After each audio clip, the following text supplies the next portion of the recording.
Hi, good morning. Hey, thanks for joining me here in my shop. Okay, we're going to start something, well, I guess I can call this new. This old thing here. Boy. Now, this has been presented to me, excuse me, as a radio someone else has worked on, and when they were done, they could not get it to function anymore.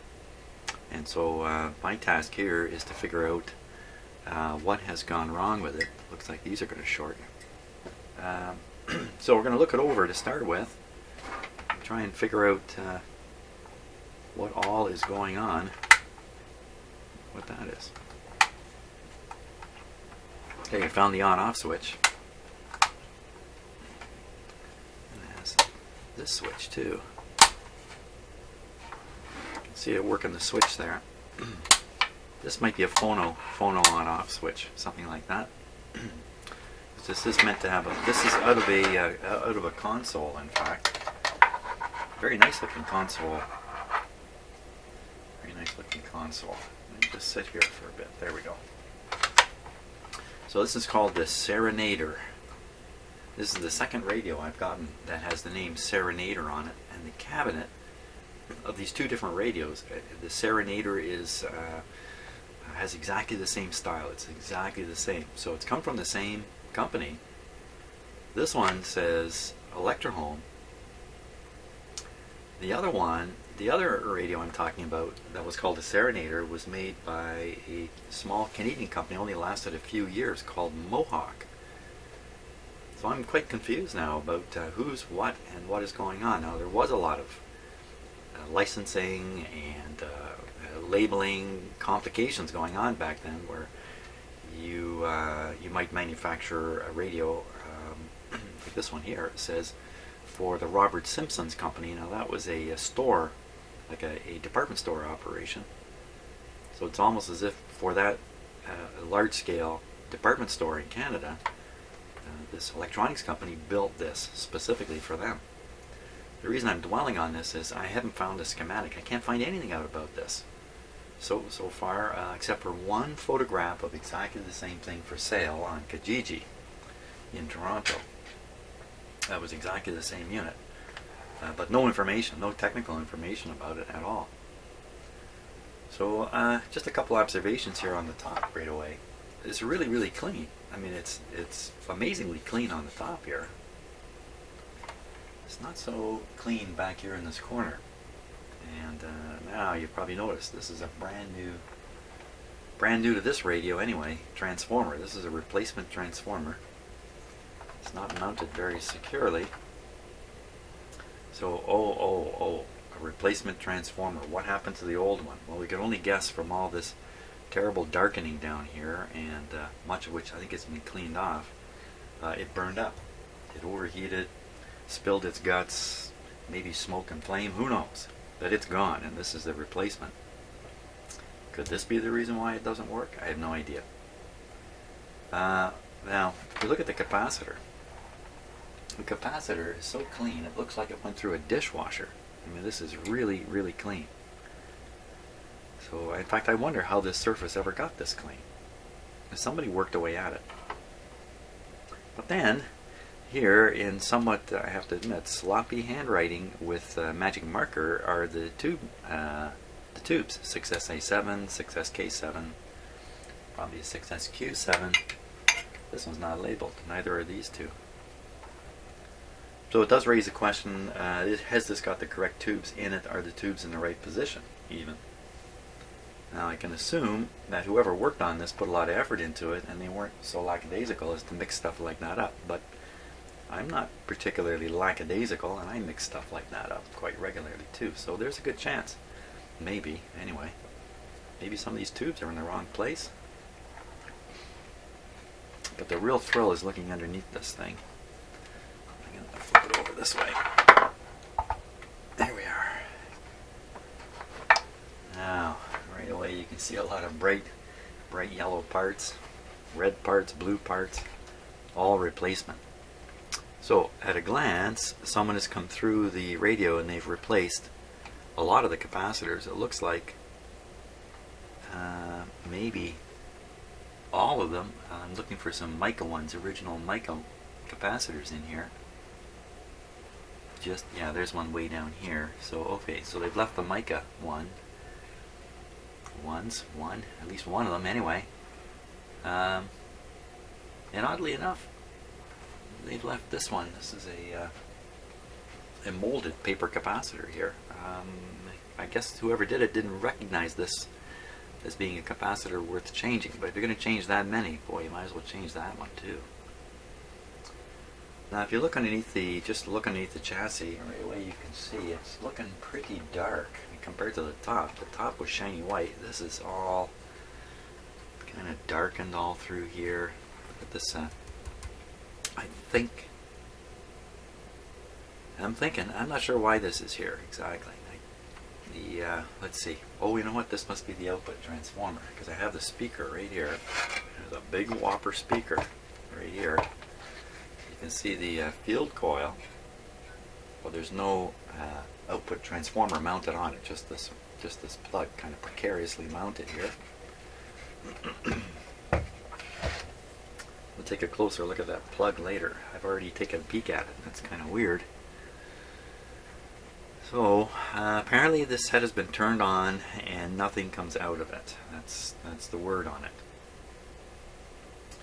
So I think we could stare at the bottom of this for quite a while. Well, let's go on the assumption that whoever did the work was careful enough that all the work is actually correct. There isn't a problem with the wrong component or the wrong component installed or the right component installed wrong. We just won't get into that. I don't have a schematic to do much about it. Without a schematic, wow, how am I going to challenge any of that work? The first thing I want to take a look at, though, on this radio is the speaker. And what's got me a little bit concerned about it is how this is mounted here. Now this is feeding up two different signals, if I can call them that, or two different feeds. One is a high voltage, fairly high current, relatively high current feed to energize this coil here, produce the magnetic field that the speaker needs. The other leads are the voice coil leads, where they're down under here. And this thing is mounted down in such a way that there could easily be short circuits under here. So I'm just going to take this off. I was trying to look under it. Well, let's take a look under it. See what we can see, just in case.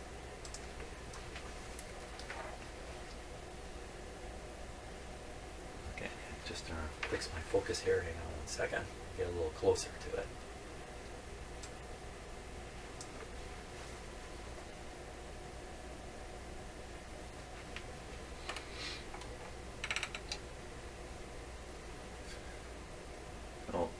So I see the two insulated wires. We can assume those are the high voltage wires carrying the B plus current up to the coil, and then two bare wires. Two bare wires. Okay, wait a minute. Now that one is connected to the voice coil terminal. You can kind of see the voice coil wires there, which are intact. Pretty dusty and dirty. So one is connected to one voice coil. Now here's the other voice coil terminal. There's a wire either connected or looping under it by accident.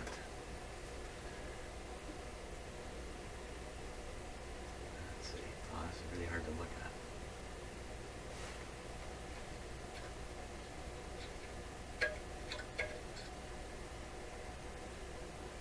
Yeah, I'm gonna have to pop this off.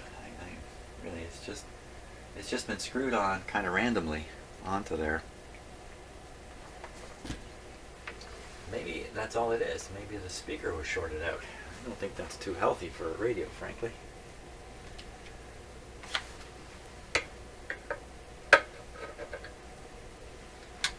Green handle.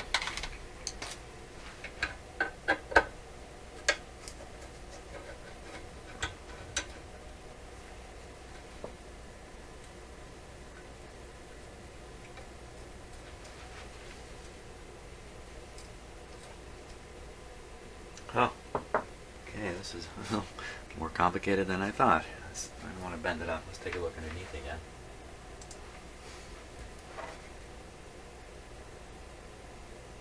So there's some kind of a metal bracket. That's actually the terminal, isn't it?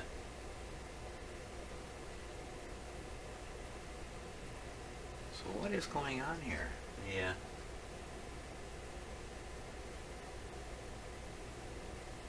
Looks like I pulled the voice coil lead right through the thing here. Let's just see.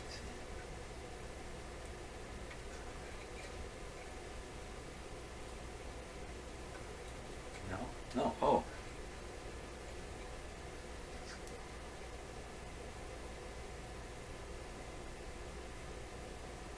So this was ran right down on top of that.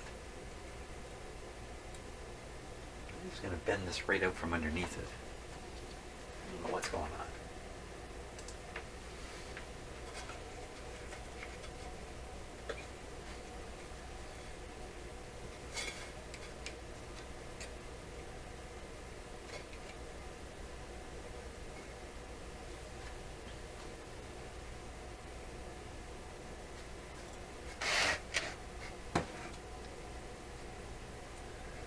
Okay, so one voice coil connector here is connected to one of these pins, which is what you would expect. And the other one, I would expect to be connected to the other pin.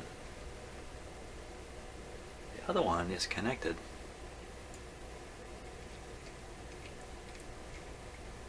here to the frame through this bracket arrangement, and then into the coil, goes into the big coil here, and then back out again.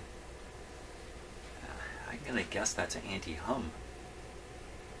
And the way this was mounted, the hum part was shorted right out. The voice coil part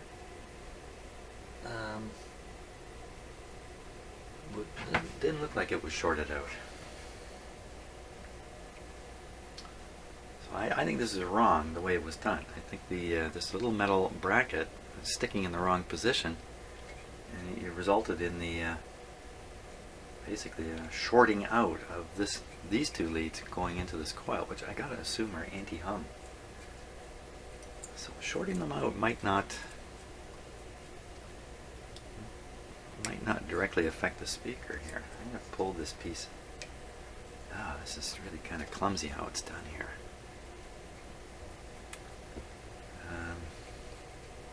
Well, I'll leave it like this for now because nothing is shorting to anything. Just leave it like that. And I wonder, I'm getting ready to start this guy up. That's what's going on through my head here. So, just another really interesting observation about this radio. I can't really figure out. This is beautifully cleaned here, like I said before. Yet, on the side of the can is original dust on the side of the can. You know, how can you get this thing clean like I went through a dishwasher? Metal all polished up on the top here anyway. And yet I still have dust on the side of this can. How can you possibly have done all that? I don't know. I don't know. Yeah, so perhaps after the transformer conflagration occurred, this thing had suffered a fair bit. I'm guessing it was a real mess. Somebody put a lot of effort to bring it back to here. And, you know, maybe all it was just a wiring thing here. Let's, I think we need to start it up. The other thing that's got me a little confused is, so where's the antenna connect? So there's a connector down here. And it appears to carry 120 volts to what I assume is the record player. Let me just look under there and see. Well, there's a couple wires going right to this coil. It's almost certainly the antenna coil right here. The other wires, this side of the plug, no, it's going to a small coil too. So it's all antenna. It's all antenna. There's an interesting loop antenna inside this console. So first time we operate the radio, it's going to have zero antenna on it.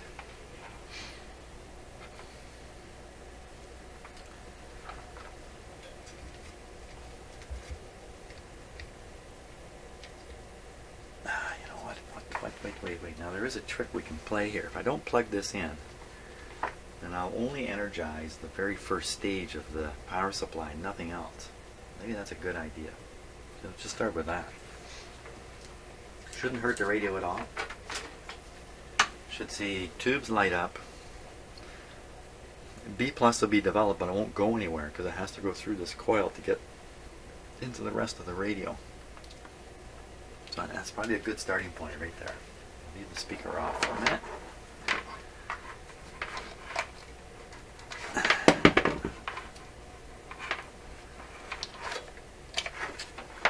Okay, certainly we're going to start this up with my dim bulb light, so let's just take a peek up there. Where's it going to be more exciting? Maybe up here with the lights. That's these lights up here. Only one of them is screwed in right now, so it's on the most restriction.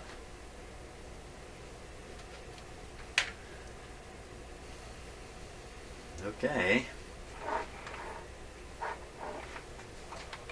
Okay, the radio switch is off, so nothing should happen. Also keep an eye on this meter. Forget this guy, he's gone on vacation. Something's happened to him. But this guy's still working up here. So, here we go. Okay, now we're getting 126 volts or something like that. The whole line voltage is sitting across the plug because I have the switch off on it. Now, keeping your eyeballs on the light, turn it on. Here we go.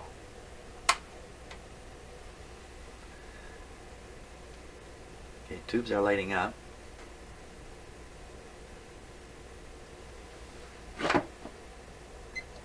Power drain is 20 watts, 24 watts, 30 watts, 33, 31, 30 watts.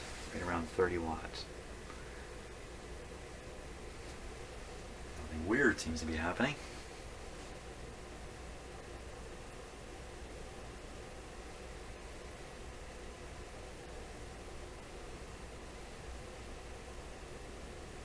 Just giving it a minute here.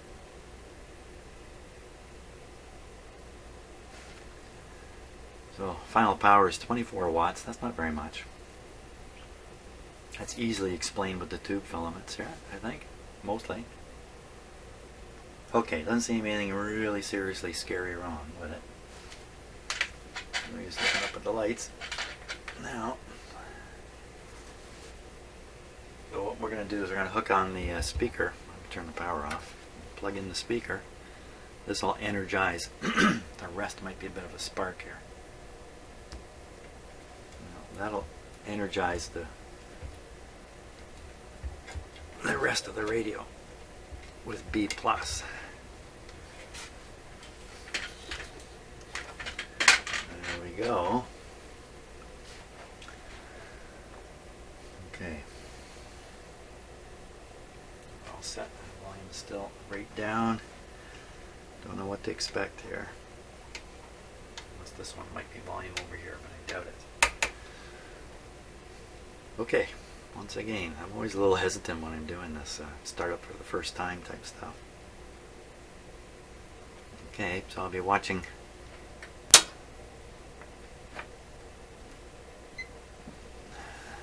the watt meter now.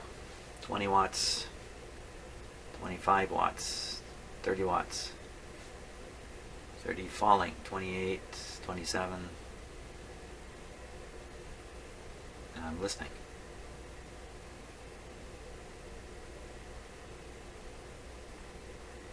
Listening for any sound at all.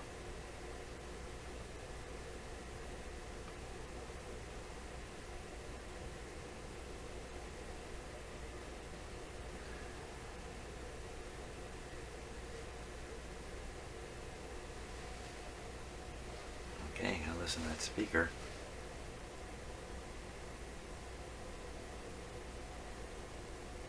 I don't think there's the slightest sound coming out of it. Not a thing.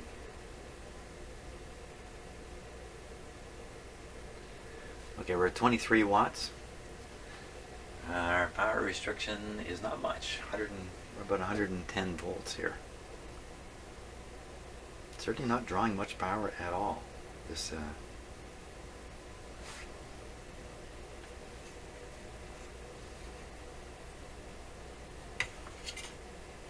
tube may not be getting warm.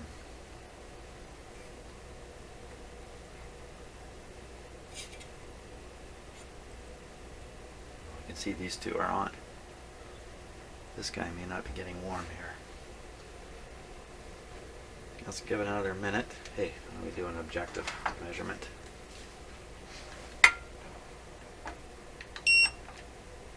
$30, 19, 29, 19, 19, 19. I don't think this tube's heating up. Okay. I just so happen to have just purchased a new shipment of tubes, or a load of tubes, not a shipment, box of tubes. That's what I should call it. And in there I've got dozens of these. So I'm gonna go get one. Maybe I'll bring out the tube tester too. Okay, 6SK7. Oh, that's not so good for it. It's happy to get out of there. That's apparently the case. I've already got this set to 6SK7. 6SK7. Minimum mutual or transconductance, mutual conductance. I'm not sure what to call it. Mutual conductance.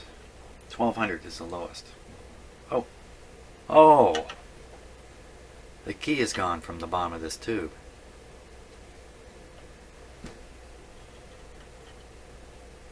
Oh, there's every chance in the world it was in there the wrong way. Okay, usually if you look closely you can figure out where the key was. Uh-oh. Looking at the broken surface there. I'd say this is the key here. That was the key. Would go in this way.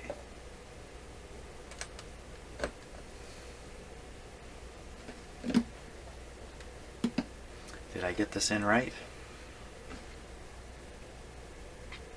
Well, we can probably find out pretty quick. Oh, it's showing that it's looks like it's functioning. Give it a bit more. Let's just double check on the shorts here. Previous fooling around with my tube tester. Okay, before it's good. Now it's warming up. So this tube was in wrong because the pin is missing on the bottom of it. Huh. Okay, so I'm going to mark it somehow on the side.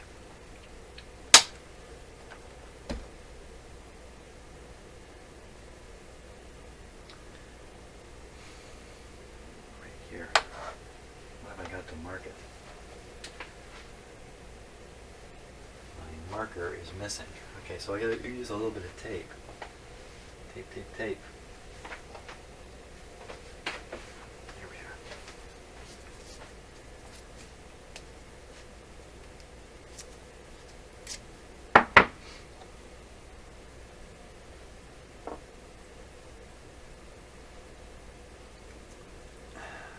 So that's where the key is on the missing pin. Put this back in. Who would have thought that? Eh? I mean, really, I could have looked at this for hours. Never guessed. The tube is rotated wrong. That's probably all that was wrong. Wow. Get this off my bench here. The Stark 966. Very, very common tube tester. Well worth having. If you see one of those, grab it. Okay. Now Yeah, I'm lucky. I've got a couple of really good tube testers here. This here, this here.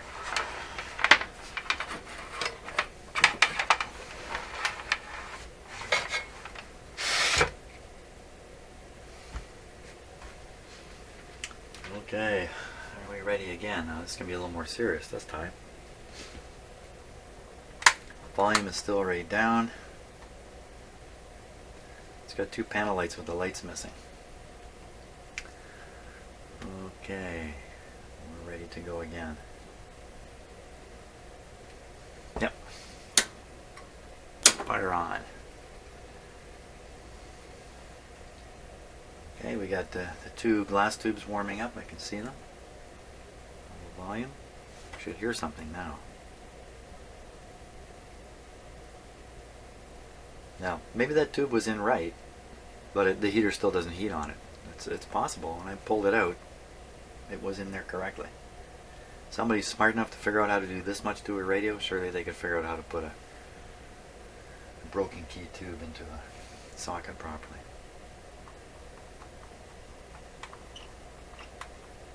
Not a sound. Not a single sound.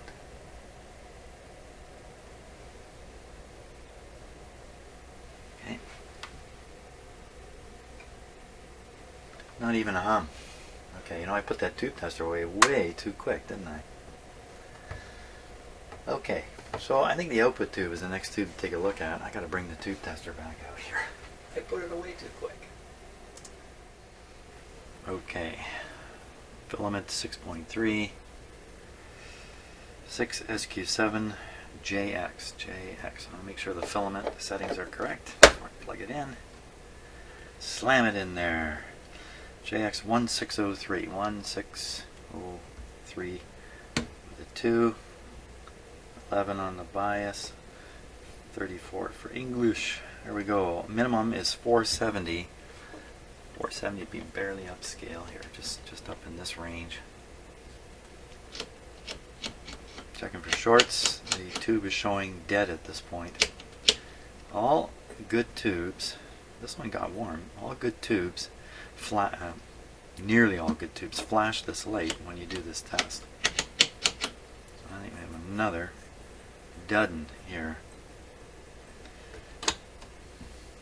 Test result is nothing. How about this?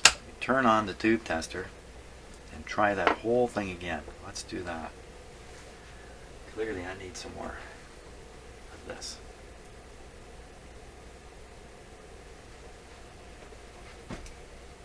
It's just that I like to test my viewers like you regularly to see if you're really watching me and catching, I weave a lot of apparent mistakes into what I'm doing here just to keep viewers on their toes. Okay, now let's try it. There's the flash. Push the button. It only has to go up to just a little bit here. Put this on English. Good. I was reading up on tube testers last night. The reason is I acquired another tube tester, a much earlier one than this one, and I wanted to read up on it. I ended up reading up a lot on tube testers in general. There's a lot to know about these machines. They like a lot of things on the surface. Yeah, push the button, gives you a good or bad. Deeper down, wow, you really got to understand what's going on in these tube testers. Ooh, don't do that till you check it. Ooh, think, man, think. 6SA7. 6SA7. You know what? I only tested part of the last tube. 6SA7 JR. See, I'm not thinking. Just didn't. My new coffee maker is I'm just learning to use it. Not getting enough coffee out of it yet. 3, 4, 6, 5, 21, 34.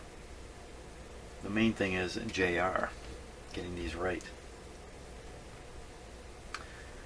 Okay, if you do make some kind of big bad mistake with this tube tester, for the most part it's protected. There's this light here that says fuse on it. And I'm pretty sure this is nothing more than a dim bulb light. This light is in series, I believe, with the filament. And if you plug a tube in wrong and short the filament supply, or the tube has a short in it, the fuse light will come on, I believe. Okay, tube tester's turned on. Violet light shows you that. There's a flash. 470 also. 470, so again, it's somewhere down in this range. There it is. This is a 3-parter tube. That's 1 part. 2-part tube. 2-part tube. 5346. 5346. 7. 21. 34. And push the button. Okay. That was the 6SA7.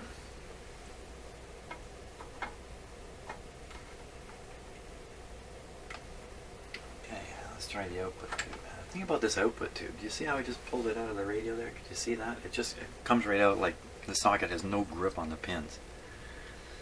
This is a 6V6. 6V6. Okay, so can you do this quickly? I think so. 6V6 JR 6.3 volts. Okay, so we got this tube tester. You can plug them in as soon as you've got the filament set. 53472. 53472. That's curious. 5347. 53472. It's curious because it's the same as the last one of the sections of the last one. 2185. 21's the same. 85. That's English adjustment. Of course, if this tube is a dud, we won't hear anything. You can see the flash there. Is it okay? P4, we're expecting it to read 23, so somewhere up in this range here. Haha. That certainly went over. It could be as high as 37. 37 now. I changed the scale here. 37 would be right around the G. Wow, it goes way high. That's a hoorah.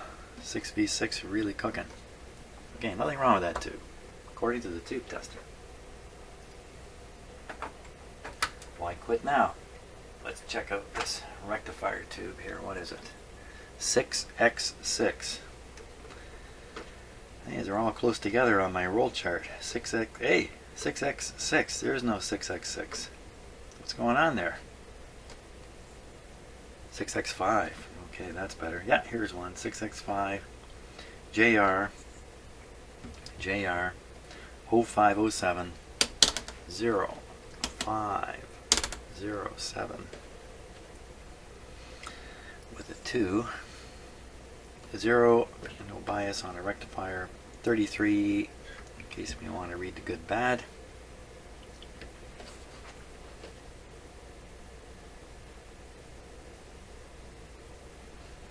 There's an asterisk. There's an asterisk on there. Uh-oh. What's the asterisk mean? P3. Oh, I think it's just pointing out. You got to push P3. It's not the regular GM button because it's a rectifier.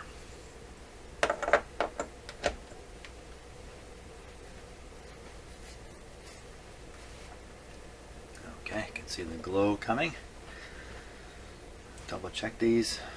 0507 with a 2 and a 0 and a 33. Now we're on the 3000 scale. Maybe that's got to be on the English scale to do this. We'll put it on English anyway. Short test. P3. Whoa! Wow, that ever go over? That went way over. That's kind of seems kind of strange. 6X 05072033. 33. Yeah, 33. P3. On the 3000 scale.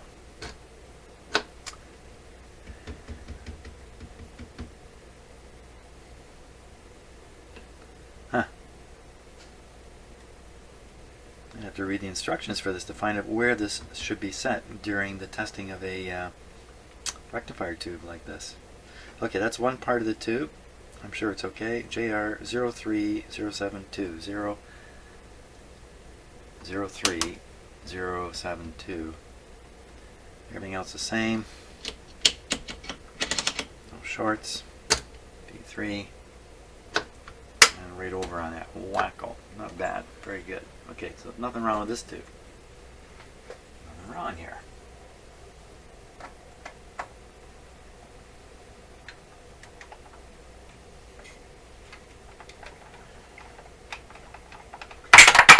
Holy smokes, man. I gotta quit doing that. Throwing tubes around. So I got the 6SA7 out here again. What's left of it now. I'm sure whacking a tube like that is definitely not good for it. Inside it are all these elements that are just held in place. I don't think they're held in place necessarily strong enough to take a beating like that. So we'll do the whole thing again. Why not? 6.3 JR 7346. 7346. 5. 21. 34. Okay. 6.3 JR. 6.3 JR.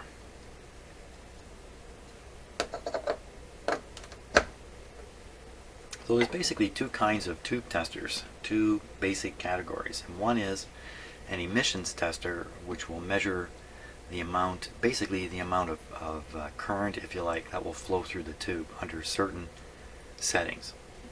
And the tube tester makers knew that a particular tube under these particular settings delivers this kind of reading, and that's what's written down in their book, in their guide. There's another kind of tube tester which actually applies a signal on the grid, measures or determines or is sensitive to the current flow in the plate circuit, and it has a way of comparing these two, the voltage change on the grid versus the current change on the output. Takes a ratio of these two things, a little bit of arithmetic somehow inside here, and presto, you've got it in micromos. So that's the difference. One actually applies a signal through the tube and measures the effect. The other one just turns the tube on and sees what happens with no signal. Okay, we let this guy warm up lots. This one applies a signal, and it has the word mutual conductance on it, which is very important. And it also says dynamic. Dynamic being the signal that they're applying. So the tube is not in a undynamic state. It's not in a steady state when it's being tested. Instead, it's got a dynamic signal going through it. Anyway, I guess the marketing department wanted to make sure there were some good words there. So did I do this already? I did before. Okay, on the 3000 scale, we should see 750. So 750. So this is low. No, 470 at the bottom. 470 at the bottom, 750 at the top. So this is okay. Now, the other half of the tube is the part that's used for the oscillator and the radio. JR 5346 with a 7. This is ringing a bell. Did I do this one? Maybe this is the one I did both sides. P4. Good. Okay, so I think I actually just retested the tube I fully tested before. It's the 3-parter tube here that I neglected to test the other two parts.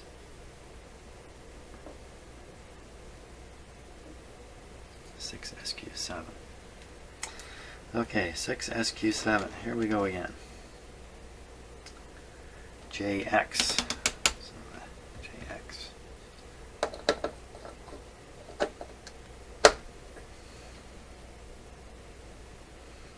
1603 with a 2. I don't remember that number. 1603 2.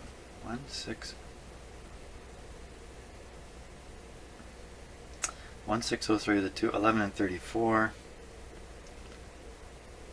34. P4.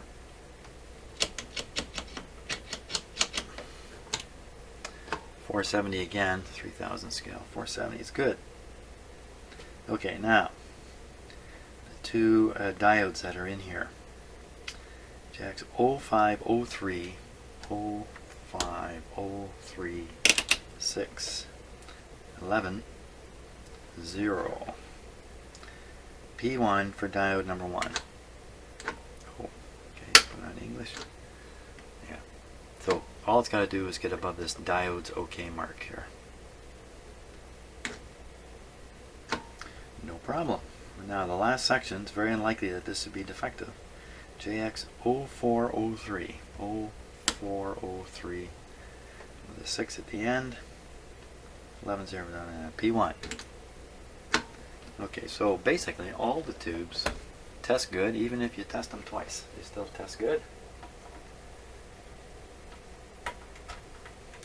Only the one tube had a risk of being plugged in wrong. It was definitely plugged in wrong because it did not heat up. Hey, is it heating up this time? Okay, we're going to turn the set on, and we're going to want to try to measure a little bit of B plus and stuff like that in here now. See what's up. Turn it up this way. Okay. Make sure it's turned on. Guess I don't need this big tester sitting here anymore. Get this out of the way.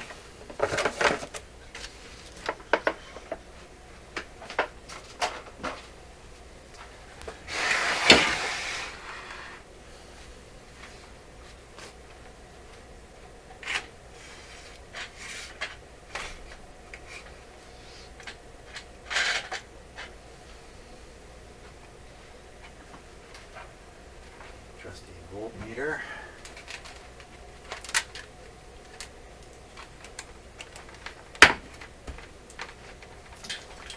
And where are we going to read?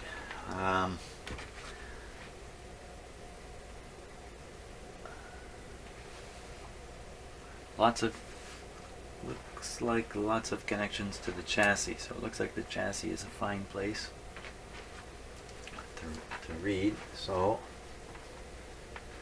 now,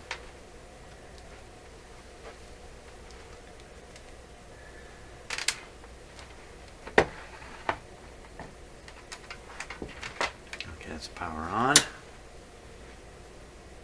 Everything looks okay.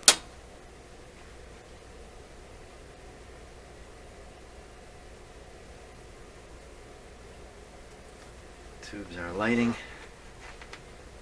Now the filter capacitor is right up in here. So we're going to take a look at the voltage on the top of the filter capacitor.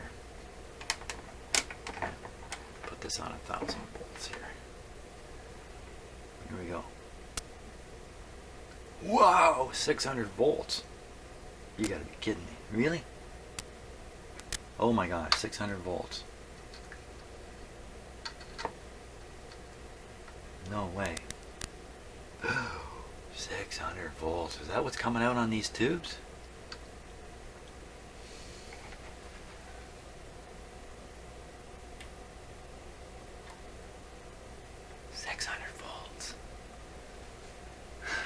That's like 300 too many. Nothing on that one. Let me get one that's more in the clear here. I can go all the way around.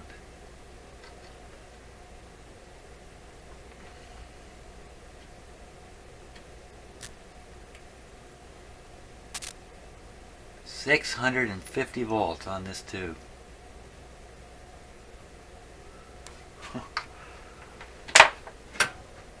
Well, that's the end of this. I think that's the end of this one. Somebody's gone and put a transformer on here that produces a huge voltage far too high for this radio. And wow. Wow, wow, wow, wow, wow. Wow, wow, wow. How can that possibly be? 600 volts. That's well above the ratings of any of these tubes, which means they could even arc inside at that kind of voltage.